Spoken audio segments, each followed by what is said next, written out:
தேனொழுக பேசிய பெண்ணின் காதல் வலையில் விழுந்த துபாய் ஷேக் லட்சக்கணக்கில் பணத்தை ஏமாந்து விட்டு அலையாய் அலையும் பரிதாபம். நடந்தது என்ன?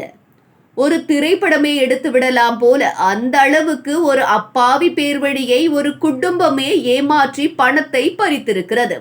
நாக்கில் தேன் தடவிவிட்டு அந்த நபரிடம் எஸ்கேப்பான பெண் யார், எங்கே நடந்தது இந்த சம்பவம் என்பது குறித்து இந்த செய்தி தொகுப்பில் பார்க்கலாம்.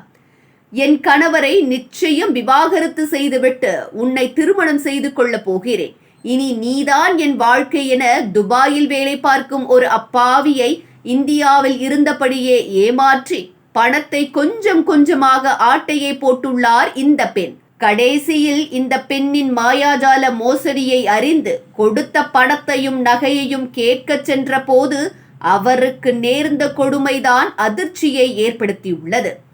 மதுரை மாவட்டம் கண்ணனேந்தல் பகுதியைச் சேர்ந்தவர்தான் ஹாரிஸ் முகமது. இவர் கடந்த 2019ஆம் ஆண்டு சிவகங்கை மாவட்டத்தைச் சேர்ந்த ஒரு பெண்ணை திருமணம் செய்துள்ளார். பின்னர் ஏதோ குடும்ப பிரச்சனை காரணமாக இருவரும் விவாகரத்து வாங்கிக் கொண்டனர். பிறகு இந்தியாவில் வேலையை தவிர்த்துவிட்டு துபாய் சென்று வேலை பார்த்து வந்துள்ளார் ஹாரிஸ் முகமது. இதுவெல்லாம் ஒரு விஷயமே கிடையாது. இப்ப சொல்ல போகும் விஷயம்தான் வாயை பிளக்க வைக்கும். துபாயில் ஹாரிஸ் முகமதுவின் அறையில் தங்கியிருந்த நண்பர் ஒருவர் தன்னுடைய தோழி 2 குழந்தைகளுடன் கணவன் இன்றி தனியாகத்தான் வசித்து வருவதாக கூறியுள்ளார். அவரது நண்பரும் புகைப்படத்தை ஹாரிஸ் முகமதுவுக்கு காட்டியிருக்கிறார். அந்த பெண்ணை பார்த்தவுடன் எப்படியாவது திருமணம் செய்து கொள்ள வேண்டும் என ஆசைப்பட்டுள்ளார் ஹாரிஸ் முகமது. பின்னர் மதுரைக்கு வந்த அவர் கணபதி கடையப்பா நகரைச் சேர்ந்த ஜெனிஃபர் என்ற பெண்ணை நேரில் சந்தித்து பேசியுள்ளார். அப்போது கணவர் பீர் முகமது நாள்தோறும் குடித்துவிட்டு வீட்டிற்கு வந்து சித்திரவதை செய்வதாகவும் அவருடன் வாழ பிடிக்கவில்லை என்பதால் தாய் வீட்டிற்கு வந்து விட்டதாகவும் விரைவில் விவாகரத்து பெற்றுவிட்டு உங்களை திருமணம் செய்து கொள்கிறேன் என ஹாரிஸுக்கு ஆசை வார்த்தை பேசி மயக்கி இருக்கிறார் ஜெனிஃபர். ஜெனிஃபர் மட்டும்தான் தேன் ஒழுக பேசியுள்ளார் என நினைத்தால் அவரது பெற்றோரும் இப்படி பேசி நம்ப வைத்துள்ளனர். இதனை நம்பிய ஹாரிஸ் முகமது ஜெனிஃபரை மேற்படிப்பு படிக்க வைத்துள்ளார். மேலும் ஜெனிஃபரின் தாய் யாஸ்மின் வங்கி கணக்கில் 17 லட்சம் ரூபாய் பணத்தையும் ஹாரிஸ் முகமது செலுத்தி இருக்கிறார். பின்னர் ஒவ்வொரு நாளும் ஒரு புது கதையை அவிழ்த்துவிட்டு அவரை நம்ப வைத்து ஜெனிஃபர் குடும்பத்தினர் ஏமாற்றி வந்துள்ளனர்.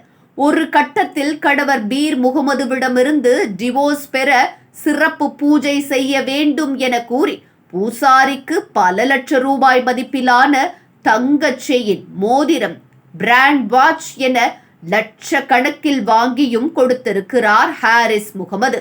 இது மட்டுமின்றி ஜெனிஃபருக்கு 3 சவரன் அளவுக்கு தங்க செயின் மற்றும் வீட்டு உபயோக பொருட்கள் என விலை உயர்ந்த பொருட்களை வாங்கி சந்தோஷமாக வைத்துள்ளார். இப்படி கடந்த 2 ஆண்டுகளாக ஹாரிஸ் முகமதுவின் ஏடிஎம் மூலமாக சுமார் 7 லட்சம் ரூபாய் அளவுக்கு எடுத்து பீர் முகமதுவிடமிருந்து விவாகரத்து பெறாமல் ஏதோ கதையை பேசி வந்த நிலையில் ஒரு கட்டத்தில் அவரிடம் இவ்வளவுதான் பணத்தை கறக்க முடியும் என நினைத்த ஜெனிஃபர் அவரிடம் பேசுவதை நிறுத்தியுள்ளார்.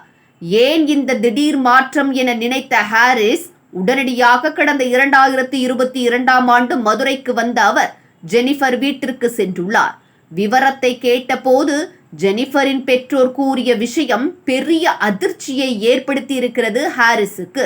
ஜெனிஃபர் இறந்து விட்டதாகவும் இனி ஒன்றும் செய்ய முடியாது என நாடகமாடியுள்ளனர். பெற்றோர் பேச்சில் முன்னுக்கு முரணான வகையில் இருந்ததால் சந்தேகமடைந்த ஹாரிஸ் ஜெனிஃபர் குறித்து விசாரித்துள்ளார். அப்போது கணவர் மற்றும் குழந்தைகளோடு சிவகங்கையில் சகல வசதிகளுடன் வாழ்ந்து வருவதை அறிந்து மனம் உடைந்து போயிருக்கிறது ஹாரிஸுக்கு.